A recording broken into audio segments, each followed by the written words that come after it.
IDBP board Switzerland के chief examiner हैं, क्रिया योग संस्थान की ट्रस्टी हैं। इस तरह के डिफरेंट एक्टिविटीज़ में इन्वॉल्व हैं। आप बहुत अच्छी एजुकेशनिस्ट हैं, उससे बहुत लंबे समय से जुड़ी हुई एजुकेशन फील्ड से। और आप जो है ये हमारी शिक्षा की जो पद्धति है, प्रणाली है, मेथोडोलॉजी, इसके बारे में बातचीत करेंगे। तो तालियों के साथ स्वागत कीजिए डॉक्टर शारदा शर्मा जी का।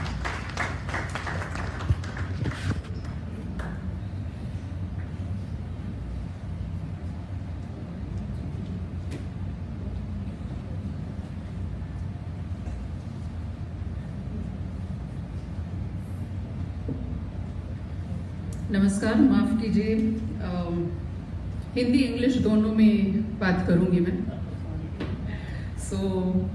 यहाँ तक आप पहुँचने में जितना मेरा सफ़र हुआ है उसमें काफ़ी सालों तक का अगर मैं बैकग्राउंड बताऊँ मेरा, तो अगर कॉन्वेंट में भी शिक्षा हुई है मेरी, तो मेरे नाना जो थे, अगर आप लोग जानते होंगे, आचार्य विश्वनाथ प्रसाद मिश्रा, बनारस हिंदू यूनिवर्सिटी के वाइस चांसलर रह चुके हैं।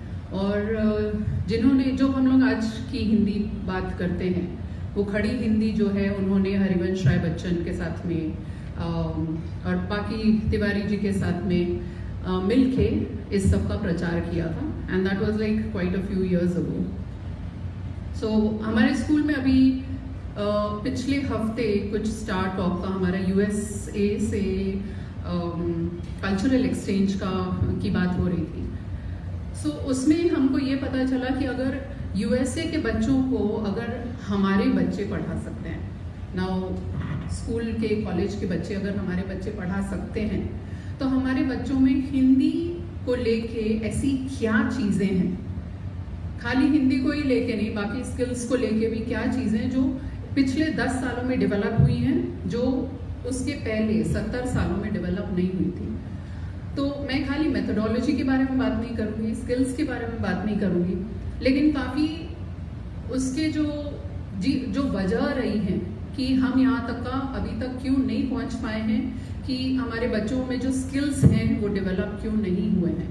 तो उसके बारे में मैंने जब ये सर्कुलर देखा तो उसमें एक लाइन मुझे बड़ी अच्छी लगी।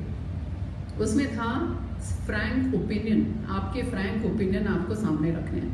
तो अगर मैं आज अपने फ्रैंक ओपिनियन सामने रखूं, which will include the government, I hope I will not be quoted in the future, तो मुझे माफ़ करिए प्लीज़। सो एक शुरुआत मैं ये करूँगी कि हमारे आज़ादी के बाद के वक्त हमारा क्या पॉपुलेशन रहा है।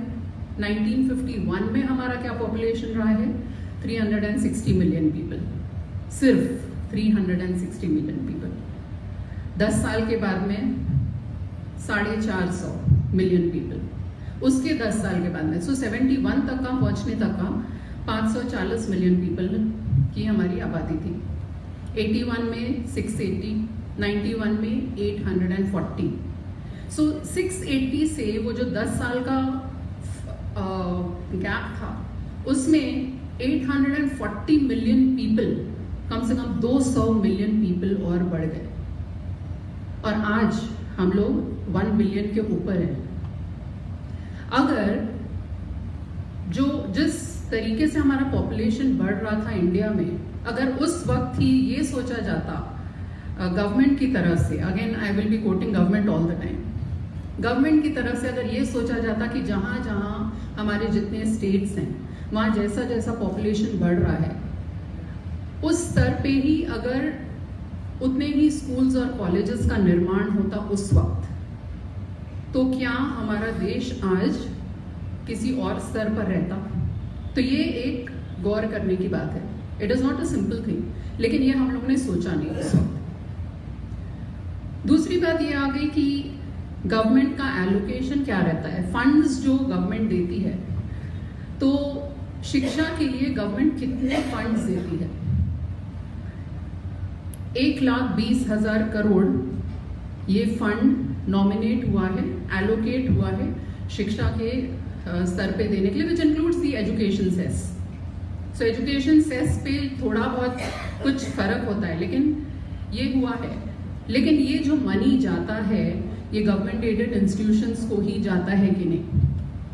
सबसे बड़ी आंख खोलने की बात यह है कि हमारे जो शिक्षक शुरुआत करते हैं शिक्षा से, शिक्षक बनने की शुरुआत करते हैं, उनकी सैलरी क्या होती है? 2,500 से 3,500। अगर हम लोग इसको कंपेयर करें कि 1,20,000 करोड़ का एजुकेशन रुपीस इतना जाता है, तो क्या ये सैलरी टीचर्स की शुरुआत इतने कम से होनी चाहिए? इसमें मोटिवेशन कहाँ आ रहा है?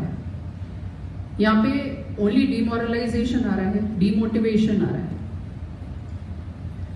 पिछले 40 सालों में कितने इंग्लिश मीडियम स्कूल्स बने हैं, कितने हिंदी मीडियम स्कूल्स बने हैं, कितने बीएमसी इंस्टीट्यूशंस बने हैं? अगर इसका हम लोग स्टेटिस्टिक्स लेने जाएं तो मेरे रिसर्च के हिसाब से it is 0 as compare to the population. कुछ भी नहीं हुआ है। अगर जितना भी हम लोग ने फंड्स एलोकेट किए हैं उसके हिसाब से कुछ भी सामने नहीं आया है। So that was a problem. पिछले ज़माने में जब हम लोग पैदा हुए होंगे तब की बात अगर करें तो टाटाज और बिरलाज जैसे आजकल अंबानीज भी आ रहे हैं, काफ़ी ऑर्गेनाइजेशंस ऊपर बढ़ रहे हैं। लेकिन उस वक्त क्या था कि टाटाज और बिरलाज ने ये सोचा कि ठीक है, हम लोग जितना भी कमा रहे हैं, हम लोग के पास में जो कुछ भी आ रहा है उसके कंपैरिजन में हम लोग देश को कुछ दें। और क्या दें देश को? हम लोग शिक्षा दें देश को, हम लोग कुछ ऐसा दें देश को जो कि आगे बढ़े और हमारे जैसे लोग और पैदा हों। बट अल्टीमेटली हुआ क्या? 1 या 2 इंस्टीट्यूशंस बने क्योंकि खाली टाटाज और बिरलाज ने ही ये सोचा। बाकी लोग भी अगर ये सोचते, जो लोग थोड़ा भी कमाना शुरू कर रहे थे वो लोग भी अगर सोचते। सो टाटा के टाइम पे क्या हुआ? Tata institution of social sciences बना, बाकी IIM इंस्टीट्यूशंस बने। लेकिन देयर वाज अ स्कोप कि और कुछ हो सकता था, देयर वाज अ पॉसिबिलिटी, लेकिन ये नहीं हुआ। केरला की बात अगर करें तो हम लोग ये कहते हैं कि ठीक है, केरला में 100% लिटरेसी है। लिटरेसी तो है, लेकिन क्या जॉब्स हैं? जॉब्स कहाँ तक और कितने टीचर्स वहाँ से निकल के आ रहे हैं? तो ये क्यों नहीं हो रहा है? क्योंकि वहाँ पे कम्युनिज्म आ गया, क्योंकि वहाँ पे वेजेस जो थे, टीचर्स के सैलरी थे, वो फिक्स हो गए। कहीं भी आप स्कूल में जाइए केरला में, इतना ही सैलरी मिलेगा। तो मुझे 100% लिटरेट स्टेट होने का फायदा क्या है? There is no scope. तो क्या हुआ? अल्टीमेटली केरला में से लोग निकलने लगे, बाकी स्टेट्स में जाने लगे। इंटरनेशनल इंस्टीट्यूशंस में जहाँ पे सैलरी ज़्यादा होने लगी, वहाँ पे उन लोग जॉब्स लेने लगे। केरला का literacy state was only figurative in nature, not literal. So that was the problem. अगर हम लोग देखें कि B.Ed, M.Ed टीचर्स जो करते हैं उनको B.Ed करना बहुत ज़रूरी है। सो B.Ed, M.Ed का मतलब क्या होता है? 1994 में NCTE ने एक प्रॉब्लम क्रिएट किया। Now sorry to quote them, but again this was a fact. 1994 में और 95 में ये हुआ कि गवर्नमेंट ने पार्ट टाइम B.Ed और पार्ट टाइम M.Ed शुरू किया। सो क्या होता था कि B.Ed और M.Ed के टीचर्स पार्ट टाइम जॉब करते थे और पार्ट टाइम लर्न करते थे। सो जब पार्ट टाइम जॉब करते थे, वो एप्लीकेशन वो करते थे जो उन्होंने B.Ed और M.Ed में सीखा है, वो जाके उन लोग हैंड्स ऑन एक्सपीरियंस के थ्रू काफ़ी कुछ सीखते थे और वो इम्प्लीमेंट भी करते थे, अप्लाई भी करते थे। लेकिन हुआ क्या? NCTE ने ये इस पर रोक लगा दी, कहा कि नहीं, ये नहीं होना चाहिए। NCTE का एक ऑफिस उस वक्त जो खाली भोपाल के छोटे से प्लेस में था, आज दिल्ली में है, लेकिन उस वक्त वो भोपाल में था। अब वहाँ के जो लोग बैठे हुए थे, क्या वो शिक्षा से रिलेटेड थे?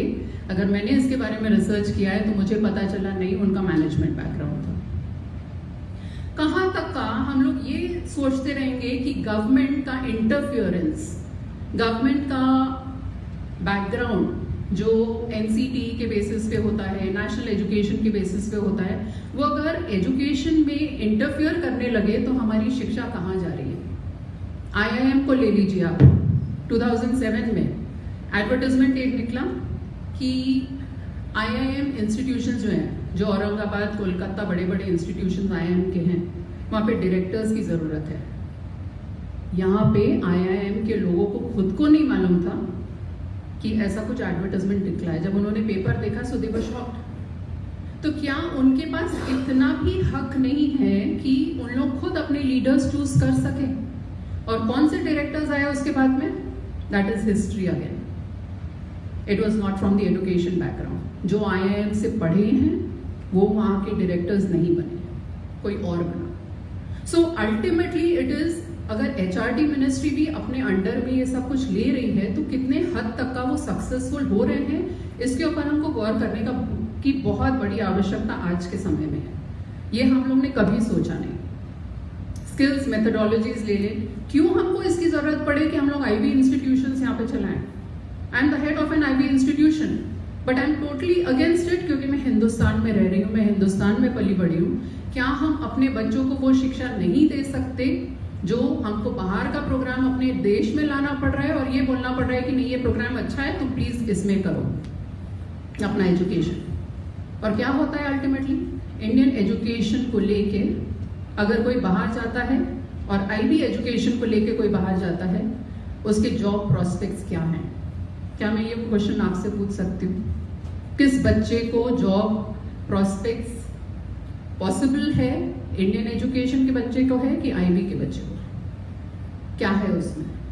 स्किल्स, रोट लर्निंग नहीं है। जो हम लोग बोलते हैं कि रटा दो और रट के जो तुमने लर्न किया है वही तुम लिख दो। क्या लिख रहा है बच्चा? कॉन्सेप्ट डेवलपमेंट हुआ है? कुछ कॉन्सेप्ट डेवलपमेंट नहीं हुआ है। खाली जो टीचर ने पढ़ाया है, ठीक है, जो क्योंकि टीचर बोल रही है वो सही है। तो ये नहीं होना चाहिए। मैं आपको एक सवाल पूछ के मैं अंत करना चाहूंगी। खाली एक विजुअलाइज कीजिए एक सिचुएशन। एयरपोर्ट पे काफी बच्चे बैठे हैं जो कि इंटरनेशनल टूर पे जा रहे हैं। उसमें इंटरनेशनल स्टूडेंट्स भी हैं, उनमें इंडियन स्टूडेंट्स भी हैं और उसमें चाइनीज जो कुल भी है, यू नो, डिफरेंट कंट्रीज के स्टूडेंट्स हैं। वो लोग इंडिया से निकल के जा रहे हैं। अभी मान लीजिए कि वहाँ पे 10 या 12-14 बच्चे हैं। सारे बच्चे एक जगह बैठे हुए हैं एंड देन अल्टीमेटली अभी फ्लाइट का टाइम नहीं हुआ है, 2 घंटे हैं उसमें। बच्चे क्या कर रहे हैं? कोई इधर जा रहा है, कोई उधर जा रहा है, कोई वेंडिंग मशीन पे जिससे चॉकलेट निकाल रहा है, कोई किसी से बात कर रहा है, कोई म्यूजिक सुन रहा है। लेकिन एक बच्चा उसमें ऐसा है जो कि मुंडी नीचे किए हुए बैठा हुआ है। मैं आपसे प्रश्न पूछती हूँ कि आप किस देश का बच्चा है वो ये सोचेंगे? बस इतना ही। थोड़ा कहीं हमको सवाल आता है कि there may be a possibility कि हमको चेंज करने की बहुत ज़्यादा आवश्यकता है इसमें। तो इसमें हमको क्या करना चाहिए, आगे हम शिक्षकों को सोचने की जरूरत है। धन्यवाद।